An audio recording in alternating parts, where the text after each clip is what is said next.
alaikum, Shaykh. Wa alaykum salam wa rahmatullah. How are you doing?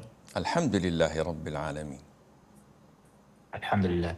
Shaykh, my question was, there's a hadith by the Prophet ﷺ, that there are 70,000 among the Ummah, they have 4 traits, and these people, they will enter Jannah without any accountability. My question is, if some of these people, if they've done major sins, and let's say some of them have even committed major sins against other people, does this still apply to them? First of all, the major sins, according to us, Ahlus Sunnati wal Jama'ah, are under the will of Allah Azza wa Jal. It's under the divine will. The default, you make a major sin, you're gonna pay for the price on the Day of Judgment. The default is that there's a scale of good deeds and bad deeds. If you have many, many good deeds that would overweigh and erase the bad deeds, you're safe. This is a default. If Allah wills, He could forgive all of your major sins.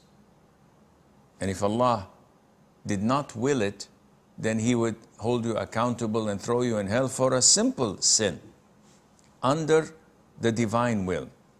Number 2, the hadith states that if this is found in a person, he will be admitted to Jannah without any accountability or punishment. Usually, these 4 traits or characteristics can only be found in people with high level of tawakkul and iman. And those who fall into major sins may not qualify to have it in them. But assuming they do the 4 things and they do major sins, then some scholars would say that these major sins are an obstacle. And some would say, no, they are forgiven.